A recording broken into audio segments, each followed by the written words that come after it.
if you could give us your name and let us know who you represent, and then go ahead with your testimony. Thank you. My name is Ganyee. I'm the Director of Neighborhood Services for the City of Aurora.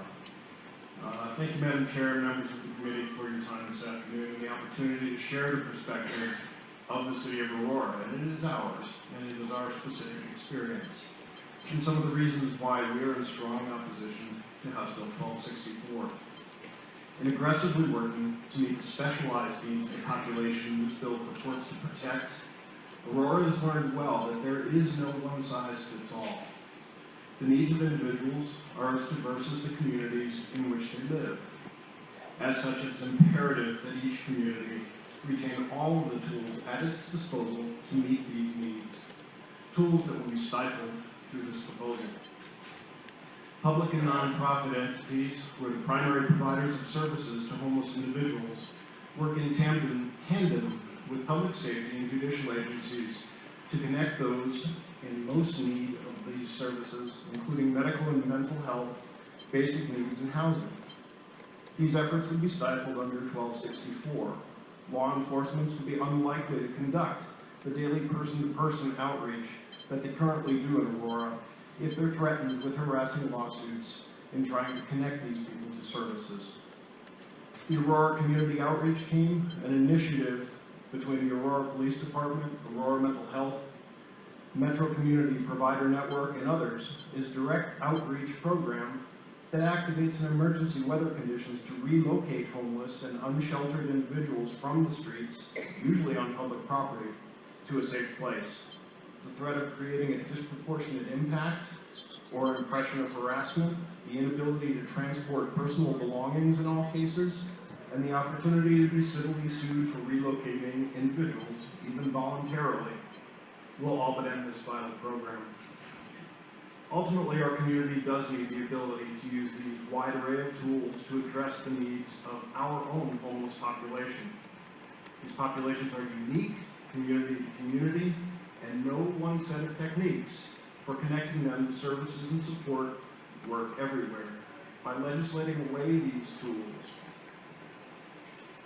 efforts that are long established will be negatively impacted, and the services will be reduced for the very populations that House Bill 1264 looks to protect.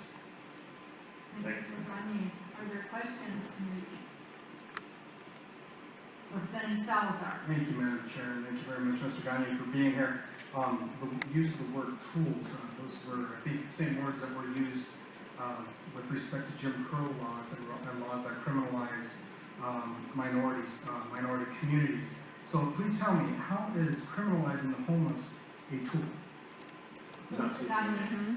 Thank you, Madam Chair. Representative Salazar, with all due respect, I'm not talking about criminalizing homeless. I'm talking about having street outreach individuals, whether they're members of the Aurora Police Department, members of the fire department, or members of a nonprofit organization, giving them the ability to work directly with folks on the street to get them to a condition of safety and support.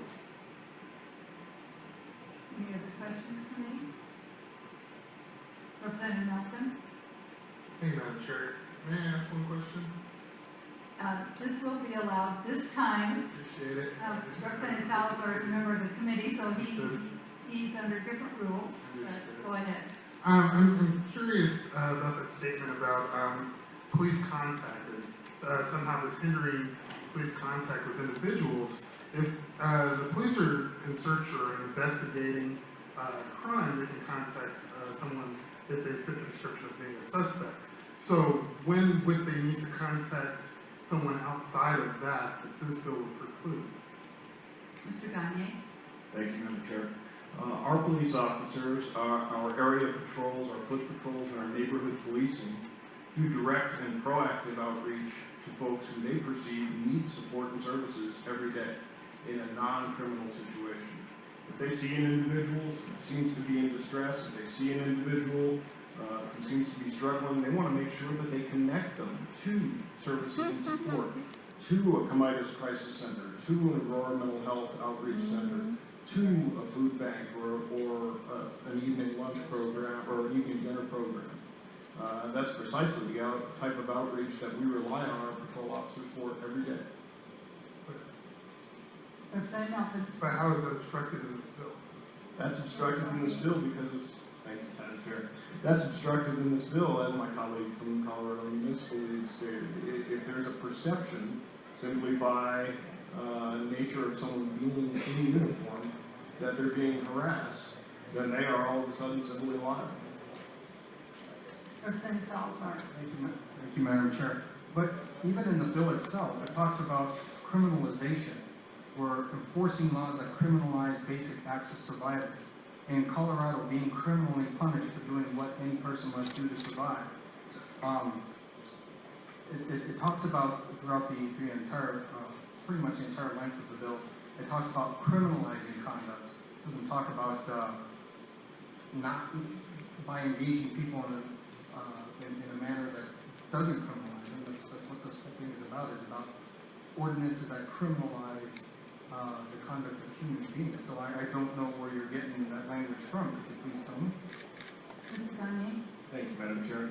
I believe that it really relies back into the definitions and the broad brush opportunity, including attorney's fees, which we know can get quite steep, for the opportunity for someone who is approached, who is contacted, who is addressed, who is encouraged, who is connected with services, who can change their mind, who can come back, who can essentially push back and file a suit against it.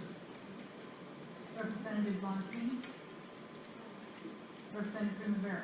Thank you, Madam Chair. Well, I appreciate the law enforcement people who do try and help support people that are in need, but it's my understanding that even if you refer someone for supports, there isn't enough to go around. And I was wondering if you, since you're from Aurora, know how many people are homeless in Aurora and how many shelter beds you have at any given night, and if they are turned away from shelter, what are they supposed to do?